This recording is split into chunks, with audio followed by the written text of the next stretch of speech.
अंजलि भागते भागते उस मेंटल असाइलम से कोसों दूर आ गई। कोई है जो लगातार पीछा कर रहा है। अंजलि को अपने सामने एक पतली सी गली नजर आती है। वो उसके अंदर चली गई और एक छुपने की जगह ढूंढने लगती है। छुपने की जगह ढूंढते ढूंढते उसे एक कच्चा खंडर जैसा मकान दिखता है जिसकी कुंडी खुली हुई है।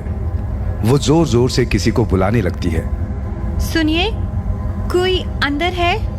Hello, is there anybody inside? किसी की आवाज ना आने पर वो अंदर जाती है और दरवाजा बंद कर लेती है। अंजलि अंदर आते ही पानी ढूंढने लगी। उसकी नजर वहां रखे मटके और कांच के गिलास पर पड़ती है। वो जैसे ही गिलास को उठाने लगती है, हवा का एक झोंका जोर से आता है और वो गिलास उसके हाथ से छूट पैर पर गिर जाता है। आउच! और अंजलि के दाएं पैर पर चोट लग जाती है।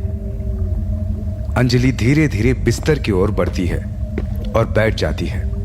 उसी वक्त एक हवा का झोंका दोबारा आता है।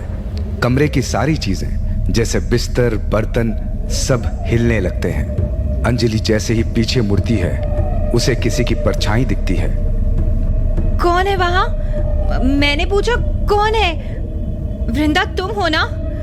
बोलो कुछ।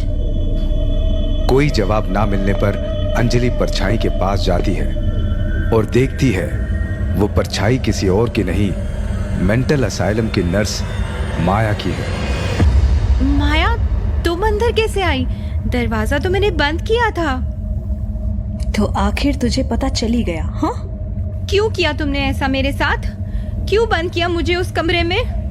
मैं तो तुम्हें जानती तक नहीं हूँ, तो ये दुश्मनी क्यों? तेरी मुझसे कोई दुश्मनी नहीं है, मगर मेरी एक करीबी से तो है। किसकी बात कर रही हो तुम? वृंदा। तुम वृंदा को जानती हो? हाँ, बहन है वो मेरी। ये बात कहकर माया जोर से हंसने लगी। माया की हंसी उस घर में गूंजने लगती है। माया अपने सीने पर हाथ रखकर एक मंत्र बोलती है और धीरे धीरे उसके नर्स वाले कपड़े काले कपड़ों में बदलने लगते हैं। माया अपनी असली रूप में आ जाती है। उसका चेहरा हैवानों जैसा था। चेहरे का कोई ऐसा हिस्सा नहीं था जिसमें दांतों और जलने का निशान ना हो। उसका चेहरा इतने पास से देख अंजलि डर से पीछे हो जाती है। मैंने सोचा था तुझे 18 दिन तक उस कमरे में रखूंगी। इतनी मुश्किल से मैंने तेरे दोस्तों को बेवकूफ बनाकर तुझे वहां भर्ती करवाया, पर तू तो निकल आई। 18 दिन? 18 दिन में वो रात फिर से आएगी। पूरे 20 सालों के बाद रत्नागिरी के लोगों के लिए खास होगी वो रात। 18 दिनों में देव पूरी तरह से देवराज बन जाएगा। फिर देवराज गीतांजलि को भूल जाएगा और देव तुझे। फिर होगा मेरी वृंदा का अधूरा प्यार पूरा। मेरे जीते जी कभी नहीं हो सकता। माया जोर जोर से हंसने लगती है। ठीक है, अगर तेरी यही इच्छा है तो अभी मार देती हूँ तुझे। जैसे ही माया अंजलि की तरफ कदम बढ़ाती है, अंजलि उसे एक चमचमाता नीले रंग का ताबीज दिखाती है और माया वहीं जमीन पर ढेर होकर मिट्टी बन जाती है। ताबीज की ताकत देख अंजलि को उस बूढ़ी औरत की बात याद आ जाती है। अंजलि बेटा, आओ, बाहर आओ, डरो मत। देखो, यहाँ सिर्फ कमरा है और कुछ नहीं। लगता है किसी ने तुमसे मजाक किया है।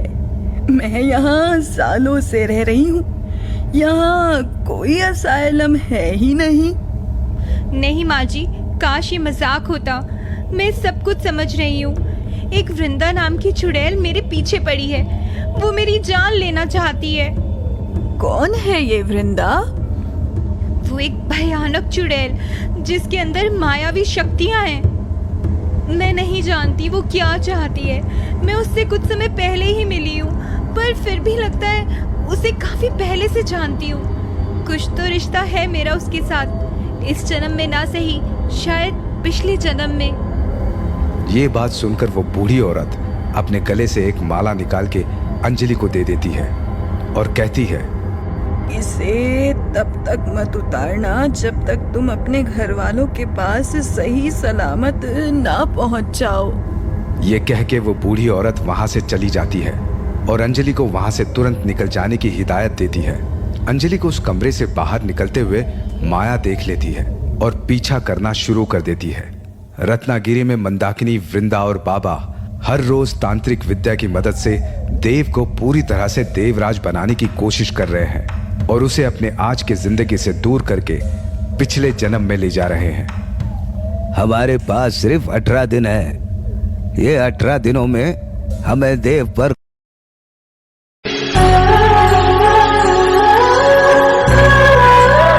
कड़ी नजर रखनी होगी और ऐसी कोई भी चीज या इंसान उसके आज से जुड़ा है उसको दूर करना होगा।